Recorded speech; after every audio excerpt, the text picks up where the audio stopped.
We can already see Graham Potter's tactical brilliance after his first game in charge as the new Chelsea head coach. Although Chelsea came away with a disappointing 1-1 draw, this first match should have Chelsea fans excited for the future of this club under the direction of tactical wizard Graham Potter. In this video, we're going to look at Potter's first game in charge and the tactics that he deployed. The first thing to note about this match is the opponent, RB Salzburg. Like the other Red Bull clubs, Salzburg used the Red Bull blueprint of a high-tempo, counter-pressing football. Salzburg preferred to use a narrow 4-3-1-2 formation when defending, which can allow for quick counterattacks through the middle when they recover possession. Chelsea came out in a type of 3-5-1-1 when in possession, with Sterling and James as the wingbacks staying very wide. Chelsea looked to spread Salzburg as wide as possible to make it hard for their press to be effective. The midfield shape of Chelsea consisted of a diamond, with Jorginho as the main pivot, Mount and Kovacic as the outside center midfielders playing beside him, and Havertz playing under the striker Aubameyang. This formation allowed for the Chelsea players to play almost exactly in the free spaces between the lines of the Salzburg team. It created triangles in the midfield and defense, which made it very easy for combinations. Salzburg are a team that likes to press high, and the creation of these triangles allowed Chelsea to comfortably play out of the back and progress the ball forward, which rendered Salzburg press ineffective for most of the match.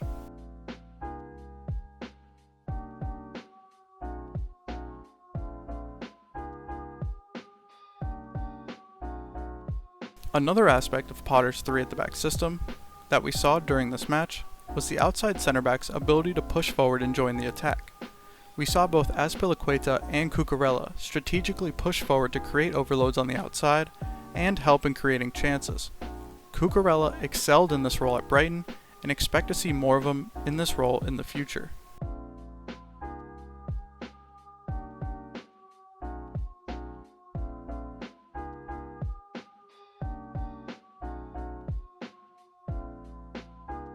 A big question mark that many fans had after the game was Sterling as the left side wingback. Potter put Sterling in this position to try and get the most out of him creatively and as an attacking threat, while not sacrificing for his lack of tracking back. Potter put Sterling out wide as the wingback to allow him to be 1v1 against Salzburg fullback for most of the match. This is an ideal matchup for Chelsea and for Sterling, and Potter put him in a great position to be effective during the game. Kovacic could link up with Sterling, but he could also make some dummy runs toward the outside to create space for Sterling centrally, which he did throughout the game. Chelsea created a lot of chances this way, but Kovacic could also allow Sterling to take on his man 1 versus 1 if the opportunity arose. We can hear from Potter's post-game that this was his idea to get the most out of Sterling. We've got Raheem in 1v1 situations quite often and some dangerous moments, but that just lacked that last little bit, which I think will come. Kovacic made these outside runs a bunch throughout the match, and because of the narrowness of Salzburg's formation, they caused the Salzburg defense some issues. This was also how the first goal was scored, because Sterling had some free time out wide to get into his favorite foot in space. This move by Potter didn't limit Chelsea defensively either, as Sterling had a pressing trigger of Salzburg's fullback. Because Salzburg were so narrow in their formation, Sterling was only required to follow the Salzburg fullback back in defense to prevent Salzburg from progressing out wide.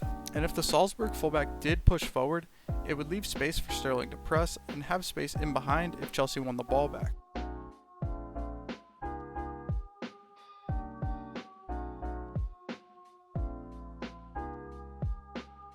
While Chelsea was let down in the end by finishing in some defensive mistakes, this is a great first match for Potter as the new Chelsea head coach. It shows that Potter can get the most out of his players, and then he can tactically prepare for his opponents. Once some of the kinks of his system are ironed out, I expect Chelsea to regain their form this season.